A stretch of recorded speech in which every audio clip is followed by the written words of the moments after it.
नमस्कार, मैं त्रिभुवन रंगार, आप देख रहे हैं पॉलिटिकल पंचायत। हमारी सीरीज आपने हथे में आज हम आपको एक ऐसी बीकानेर की संस्कृति धरोहर से रूबरू कराएंगे जो बीकानेर को विशेष बनाती है। जी हाँ, यहाँ की पाटा संस्कृति, जहाँ पे युवा बुजुर्ग हर उम्र भर के लोग बैठ के राजनीतिक, सामाजिक और पारिवारिक चर्चाएं करते हैं। आप मेरे पीछे देखते हैं बीकानेर का सुप्रसिद्ध ये जो जगह है दवानी का चौक, वहाँ ये एक मात्र बीकानेर का ऐसा पाटा है जहाँ पे छतरी भी पाटे पे बनी है। इसका क्या कारण है, क्या बनाने में इसको वजह रही, ये यहाँ के जो स्थानीय वासी हैं उनसे बात करेंगे और जानेंगे उनके बारे में कि आखिर इस परंपरा को वो कैसे निर्वाह करते हैं। अरुण जी नमस्कार। पाटा संस्कृति बीकानेर को अलग पहचान बनाती है, क्या कहें? देखिए, बीकानेर का जो पाटों का जो है ये पौराणिक काल से एक ऐतिहासिक गौरवमय इतिहास रहा है और एक परंपरा रहती थी कि सामाजिक समरसता, एकता, इन पाटों से हमें एक मैसेज संदेश मिलता था। जो नई भावी युवा पीढ़ी है उनको एक संदेश जाता था कि समाज के जो वरिष्ठ जन है, वृद्धजन है, वो अलग अलग समाज के अलग अलग जाति के लोग इन पाटों पर बैठते थे। वो सामाजिक एकता का परिचय देते थे, अपनायत का परिचय देते थे। इन पाटों पर बैठ के देश विदेश की सारी चर्चाएं, राजनीतिक, सामाजिक, आर्थिक, सभी चर्चाएं इन पाटों पर हो जाती और एक मैसेज जाता था पूरे शहर में कि वहाँ से ये चर्चा निकल कर आई है, एक माहौल बनता था। तो एक गौरवमय इतिहास रहा है, उसको आज नई पीढ़ी है वो भी फॉलो करती है। और ये बीकानेर का इकलौता छतरी का पाटा है। पाटे मतलब हर चौक में आपको पाटे मिलेंगे, लेकिन ये छतरी का पाटा पूरे बीकानेर में एक है जो विश्व प्रसिद्ध है। विश्व प्रसिद्ध है। और भी कुछ यहाँ के स्थानीय वासी उनसे बात करेंगे। इन्होंने बताया छतरी का पाटा एकमात्र है, इसका पीछे क्या कारण था? छतरी के पाटे का क्या कारण? पहले जमाने में जो अब कुछ वर्षों पहले जो राज बसा था, उस समय टोगड़िया परिवार जो है वो राज्य में कुछ विशेष महत्व रखते थे। हो सकता है उनका लेन देन भी चलता हो या कोई भी कारण हो, उस कारण से उनको विशेष महत्व देने के लिए ये छतरी का पाटा, उसका गंगा सही पट्टा भी है। गंगा सिंह जी ने इनको बाकायदे लिखित में ये दिया हुआ है कि छतरी का पाटा यहाँ लगाओ। ये पूरे जो मकान है, ये 2, 3, 4, 5 जितनी हवेलियाँ हैं, सब टोगड़ियों की थी। उसी हिसाब से ये बीकानेर छोड़ शायद पूरे राजस्थान में भी छतरी का पाटा कहीं भी नहीं है।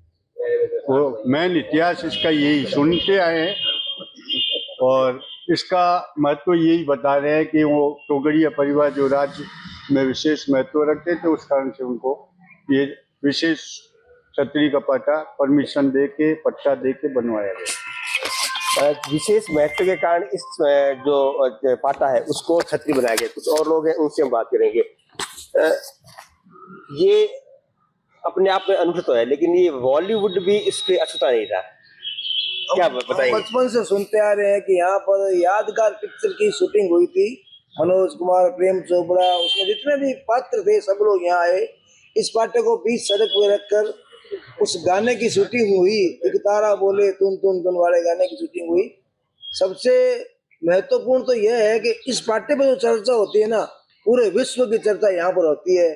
चुनाव में भी देख सकते हैं आप कि कौन जीत रहा है, कौन हारा, यहीं से डिसाइड होता है। और पारिवारिक जो हमारे बुजुर्ग लोग यहाँ बैठते थे, आपस में सामंजस्य बना हुआ रहता था, पारिवारिक संबंध थे सब लोगों के।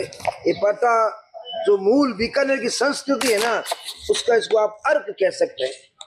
पॉलिटिकल से आप जुड़े हैं, तो क्या आपके भी चुनावी भविष्य होते हैं?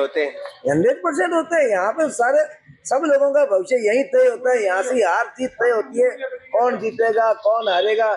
यहाँ से जो बात निकल के जाती है वो सत्य होती है। वहां से जो बात निकल जाते सत्य है। आप क्या कहेंगे, किस तरह की संस्कृति है ये जो पाटा संस्कृति है? धार्मिक तरह के शाम को बुजुर्ग लोग बैठते हैं, वो भी अपनी जो दिनचर्या की घटना होती है वो बताते हैं। और पाटे का जो इतिहास बता रहा है कि यहाँ जो फिल्म बनी थी यादगार, भाई साहब बता रहे थे, वो अपना आप में एक थी। तो ऐसा पाटा इंडिया में भी वर्तमान में कहीं नहीं मिलेगा आपको। और इस पाटे पे जो मनोज कुमार, प्राण, नूतन, तनुजा, ये सारे एक्ट्रेस बीकानेर में आए थे इसी पाटे को लेके।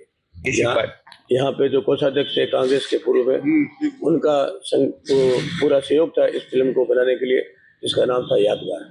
क्या कहें? हमारे बीकानेर के अंदर कुमारपाल गौतम कलेक्टर आए हुए थे। उन्होंने इस पाटे को हेरिटेज में शामिल किया था। हेरिटेज लुक देने के लिए इस पूरे मोहल्ले को, हवेलियां जितनी है, हवेली तो आपको पता है पूरे बीकानेर फेमस है, इस पाटे को हेरिटेज में शामिल किया था। उसको लेकर सरकारी कोई काम हुआ नहीं, प्रोग्राम तो उन्होंने बहुत बड़ा बनाया था, उनका ट्रांसफर होने के बाद वो काम रुक गया। वैसे तो आपने संस्कृति के बारे में बात की है, लेकिन लेट नाइट तक लोग यहाँ बैठते हैं देखा गया है, वो अपने आप में एक अलग चीज है। दिन भर काम, शाम को यहाँ था ही। लेट नाइट बैठने का हमारे शहर के अंदरूनी क्षेत्र में इतना बड़ा फायदा है कि आप गौर कर लो, सब जगह चोरियां होती है, लेकिन शहर के अंदरूनी क्षेत्र में आज तक चोरियां नहीं हुई। उसका मुख्य कारण ये पाटा। यहाँ पे जो लोग बैठते हैं, अनजान लोग कोई भी आता है तो यहाँ बैठे हुए लोग पूछे तो भाई कौन है तू, कहाँ से आया, इस डर के कारण चोर इधर आते नहीं है। मूल फायदा यही है, एक तो आपसी सामंजस्य बना रहता है, दूसरा हमारे शहर के अंदरूनी क्षेत्र में चोरियां नहीं होती है, उसका मुख्य कारण पाटा है। पेट्रोल भी नहीं, किसी प्रकार की चोरी नहीं होती है। पेट्रोल, युवा अब मोबाइल में बिजी रह गया है, क्या लगता है कि अब आपके बाद वाली पीढ़ी वो भी संस्कृति को आगे बढ़ाएगी? 100% बढ़ेगी। मोबाइल का धीरे धीरे क्रेज खत्म हो रहा है। मोबाइल में जितने अवगुण है वो लोगों को पता चला है। शुरुआत में जो भी कोई भी चीज आती, जैसे एफएम आया था, लोग घर एफएम शुरू हो गए, वैसे ही मोबाइल एक बीमारी हो गई। इस बीमारी को छुटकारा पाने के लिए लोग इससे अब दूर हो जाएंगे। और हम तो देखो आने वाली वो पीढ़ी है, यहीं बैठेंगे, जैसे हमारे बुजुर्ग लोग, हमारे माता पिताजी और यहाँ लोग बैठ रहे थे, उसके बाद हमारा नंबर है, हम भी यहाँ बैठेंगे, वही पार्टी पर चर्चा चलती रहेगी, बस वही पार्टी में पर्चा चलती रहेगी। तो ये थी बीकानेर के सबसे अलग अनूठे पाटे दमानी चौक में छतरी वाले पाटे की। कहते हैं इसको बॉलीवुड भी से अच्छा नहीं रहा। फिल्म यादगार की शूटिंग और साथ साथ कई टीवी सीरियल यहाँ बने हैं, तो वहीं अब इसको हेरिटेज में भी शामिल किए जाने की बात चल रही है। हालांकि प्रशासन कब इसको हेरिटेज में शामिल करेगा यह देखने की वाला बात है, लेकिन जिस तरह के अनोखा पाटा है वो अपना आप में बीकानेर को अनूठी पहचान बनाता है। कैमरा पर्सन साथी राजेश छंगानी के साथ त्रिभुवन रंगा, पॉलिटिकल पंचायत बीकानेर।